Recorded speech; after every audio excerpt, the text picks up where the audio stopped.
السلام علیکم ناظرین، پروگرام آپ کی آواز کے ساتھ میں ہوں آپ کا میزبان محمد وسیم، اور میرے ساتھ موجود ہیں نوجوان صحافی ظاہر احمد چودھری۔ آج ہمارے پروگرام کی رونق بنے وزیر تعلیم کالجز آزاد کشمیر ظفر اقبال ملک صاحب۔ ہم ان کو اپنے پروگرام میں خوش آمدید کہتے ہیں۔ ظفر صاحب السلام علیکم۔ وعلیکم السلام۔ سب سے پہلے تو آپ کو ہم اپنے پروگرام میں خوش آمدید کہتے ہیں۔ تو پہلا سوال آپ سے یہاں سے ہم شروع کریں گے کہ چونکہ وقت اتنا نہیں ہے کہ زیادہ لمبی چوڑی باتیں نہیں ہونی چاہیے پروگرام کے اندر، چونکہ وقت بھی اس کا بھی خیال رکھا جاتا ہے۔ یہ بتائیں وزارت کیسی جا رہی ہے آپ کی؟ جی الحمدللہ، میں اپنی وزارت کے کام سے الحمدللہ بہت حد تک مطمئن بھی ہوں، اور جس کام کے لیے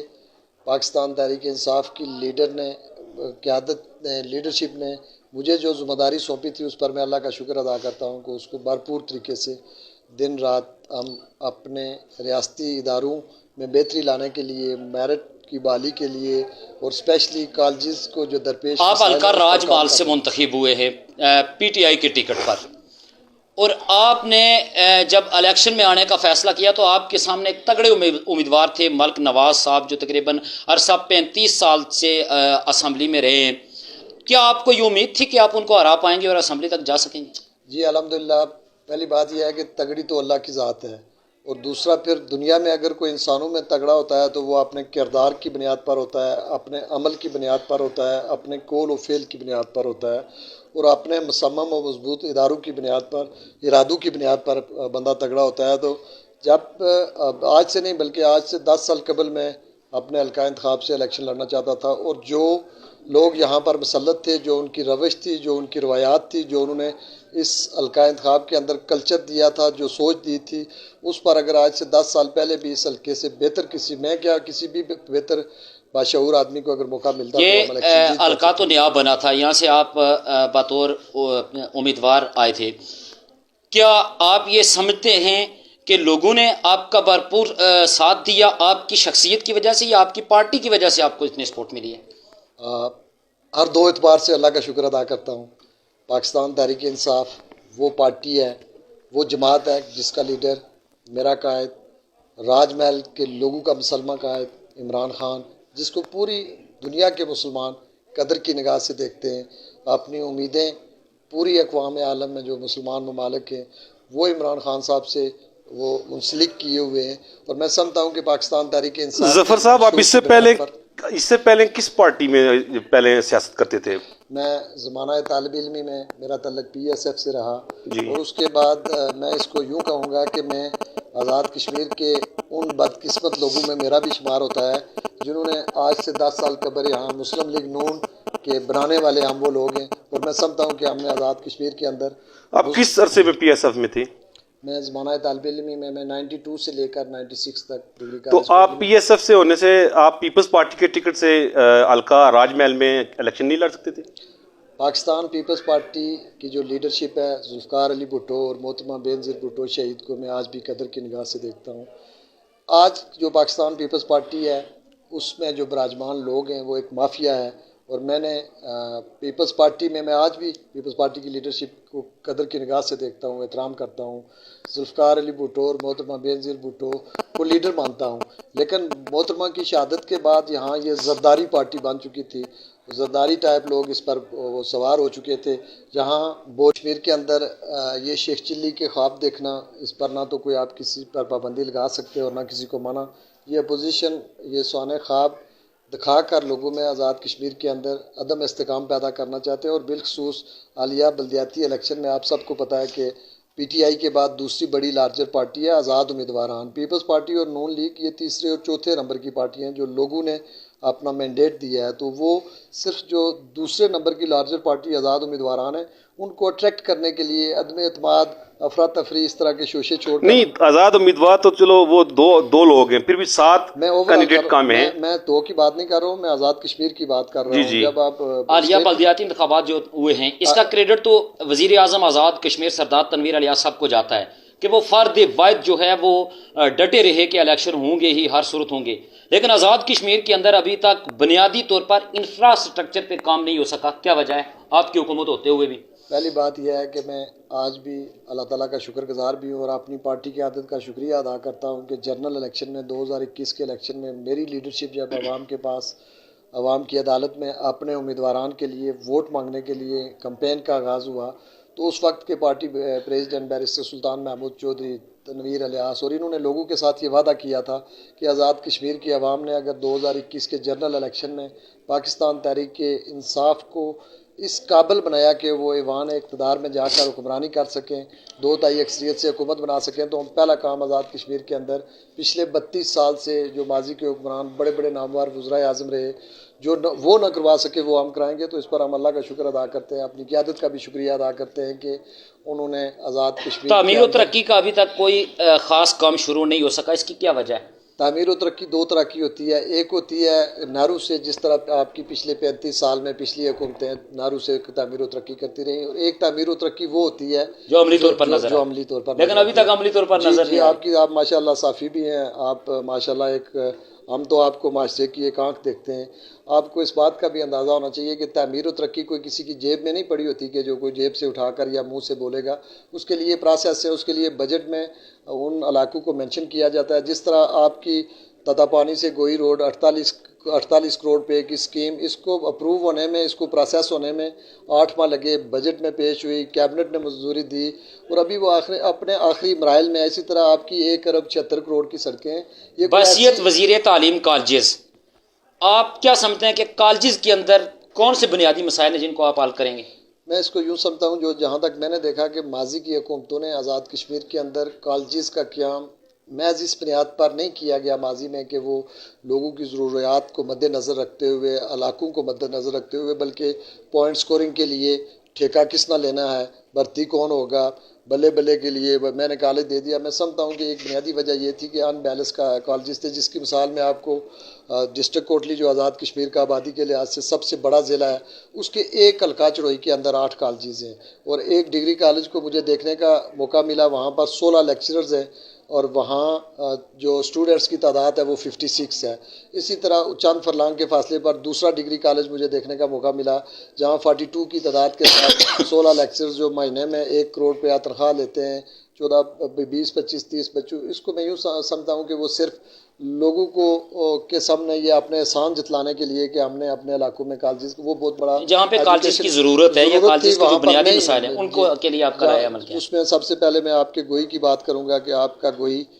وہ علاقہ ہے جہاں ہم نے ہائی اسکول سے ڈائریکٹ گرلز ڈگری کالج کی منظوری دی. وہ نیٹ بیسس پہ، یہ کوئی میں نے کوئی احسان نہیں کیا یا کوئی میرا لوگوں کے اوپر احسان نہیں ہے. یہاں یہ جو بڑی آبادی کا علاقہ تھا، LOC کے ساتھ ملک آبادی ہے، یہاں کے لوگوں کے مسائل ہیں. یہاں بچیاں ڈگری کالج کوٹلی میں جا کر تعلیم حاصل کرنا ان کے لیے ظفر صاحب ناممکن تھا. اس کے لیے ہم نے اسی طرح گوئی کے اندر کالج بنایا، میں نے یونین کونسل کمروٹی کے اندر کالج بنایا، میں نے یونین کونسل پھواڑی کے اندر کالج کا قیام رکھا. اور وہ محض اس وجہ سے نہیں کہ ہم نے لوگوں کو خوش کرنا ہے یا پوائنٹ سکورنگ کرنی ہے، وہ اس وجہ سے ہم نے نیڈ بیسس پہ جہاں جہاں آپ چونکہ اسٹیٹ کے منسٹر ہیں نا، یہ تو آپ نے اپنے حلقے کی بات کی، حلقہ نکیال کے لیے جو کالجز کی بات ہے یا حلقہ کھوئرٹا کی بات ہے اس کے اس لیے پر آ آپ کی جاتے ہیں. حلقہ نکیال میں اللہ کے فضل و کرم سے کوئی آزاد کشمیر کا اگر 75 سالہ اقتدار کی تاریخ دیکھا جائے تو اس میں 40 سال حلقہ نکیال کے لیکن اس کے باوجود نکیال میں محرومیہ آپ نہیں جاؤں گی، لیکن آپ کے حلقہ نکیال کے UC لیول پر کالجز موجود ہیں. آپ دروتی موڑا وہ 2011 سے 2016 میں جو جیسے مطلوب انقلابی صاحب وزیر اعلیٰ ایجوکیشن تھے اس ٹائم پہ آئے ہیں. اب ظفر صاحب میں ایک ضروری بات آپ سے کرنا چاہتا ہوں. میں کالج ہے آپ کے 2 کالج شہر میں ڈگری کالج ہیں، گرلز ڈگری کالج ہے، بوائز ڈگری کالج ہے، دروتی موڑا میں انٹر کالج ہے، مجان میں انٹر کالج ہے، ڈبسی میں انٹر کالج ہے. اچھا، یونی کونسل ڈبسی کی آپ نے بات کی ہے. تھوڑا سا ان کالجز کی طرف بھی جانا چاہتا ہوں. وہ کالجز نامکمل کالجز ہیں، وہاں بلڈنگز نہیں ہیں، وہاں سٹاف کی کمی ہے، وہاں مسنگ فیسلٹیز ہیں. اس کو ہم پورا کرنے کے لیے جا رہے ہیں. جو نامکمل ادارے جہاں قائم ہو چکے ہیں ان کو ختم کرنے کے بجائے ہم نے ان کی بلڈنگز کے لیے، ان کے فرنیچرز کے لیے، وہاں سٹاف کی کمی کو پورا کرنے کے لیے ان کو بھی اپنی اس صف میں ڈبسی کالج کی بات آپ نے کی ہے. ڈبسی کالج ایک ایسی جگہ پہ ہے چونکہ یونین کونسل ڈبسی جہاں پہ ہے اس کا جو صدر مقام ہے وہ اور نخنال دیری یا سندوال کی اگر بات کی جائے تو ان کا زمینی راستہ نہیں ہے، جند روڈ سے گزر کے ڈبسی جانا پڑتا ہے. اب نخنال سندوال یا دیری سے جو طالبات جائیں گی ان کو تقریباً 5 سے 6 کلومیٹر پیدل سفر طے کر کے جانا پڑتا ہے. تو کیا آپ یہ سمجھتے ہیں کہ یہ سہولت نخنال یا دیری کے لوگوں کو بھی میسر ہونی چاہیے کہ یہاں سے طالبات جو 6 یا 7 کلومیٹر سفر ایک سائڈ سے طے کر کے جاتی ہیں ان کے لیے بالکل بالکل ڈیفینیٹ خواہ وہ نخنال ہو یا ڈبسی ہو یا وہ ان کا زمینی راستہ نہیں ہے جموں و کشمیر کا وہ آخری چپا ہو تو بٹ سے لے کر لفسکار آباد تک، جتنے بھی ریاست میں بسنے والے لوگ ہیں یا ریاست جموں و کشمیر کے مختلف یونین کونسلز ہیں، حلقہ جات ہیں، ٹاؤنز ہیں، وارڈز ہیں، میں بالکل وہ سب کا حق ہے، ان کا بنیادی حق ہے. لیکن اس سے بھی مشکل تر آپ جب آپ جائیں گے نیلم کی طرف آپ جائیں، لیپا میں آپ جائیں، آپ آزاد کشمیر کے دیگر علاقوں میں جائیں تو اس طرح کے مسائل ہر جگہ پر موجود ہیں. ہم نے یہ پالیسی بنائی ہے کہ اب ہم نے حکمرانوں کو یا اپنے ایم ایل ایز کو، ساتھیوں کو اکوموڈیٹ کرنے کے بجائے ہم نے نیڈ بیسس پہ ہم نے محکمہ ہائر ایجوکیشن کے جو ڈائریکٹر ہیں، جو سیکٹری ہیں، جو ڈپارٹمنٹ کی جو بیوروکریسی ہے، ان کے ذمہ ہم نے لگایا کہ آپ نے نیڈ بیسس پر ریاست جموں و کشمیر کے ہر کونے چپے کا وہ خود وزٹ کرتے ہوئے جہاں جہاں ضرورت ہے اس ضرورت کی بنیاد پر ہم نے کالجز. ظفر صاحب، ہمارا جو سب سے بڑا مسائل ہے بلکہ میں نے آزاد کشمیر کے اندر پچھلے 27 سال کے بعد پہلی دفعہ نئے 20 کالجز کا قیام ہوا ہے، اور اس میں اگر میرے حلقے کے کالج ہیں تو صرف حلقہ راج محل کے نہیں ہیں بلکہ آزاد کشمیر کے دیگر اضلاع کے اندر، دیگر حلقہ جات کے اندر بھی ٹوٹل ہم نے 20 نئے کالج وہ منظوری ہوئی ہے، جس میں 3. ظفر صاحب، آزاد کشمیر میں جو بیسک جو پرائمری سکولز ہیں، یہاں آزاد کشمیر بے شمار جگہوں پہ جو ہے ٹھیکہ سسٹم چل رہا ہے، اس کے حوالے سے آپ کیا کہنا چاہتے ہیں؟ جی میں بالکل، پہلی بات یہ ہے کہ چونکہ میری وزارت سے یہ متعلقہ سوال ہٹ کے ہے، لیکن وہ چونکہ اس کے علیحدہ سے منسٹر ہیں، اس کی اپنی پوری ایڈمنسٹریشن ہے، وہ بھی دیکھ رہے ہیں، لیکن میں ذاتی طور پر بھی ان چیزوں سے بخوبی واقف ہوں. اس کی بنیادی وجہ یہ ہے کہ فرض کیا یہاں آپ کنیٹ کو لے لیں، آپ رڈ کو لے لیں، اگر یہاں پر آپ انتقامی بنیاد پر چروئی سے کسی بچی کو یہاں پر اپوائنٹ کریں گے، اس کو ٹرانسفر کریں گے تو وہ ڈیفینیٹ نہیں آ سکیں گی. کیا ایسا نہیں ہونا چاہیے کہ جو اساتذہ ہیں ان کا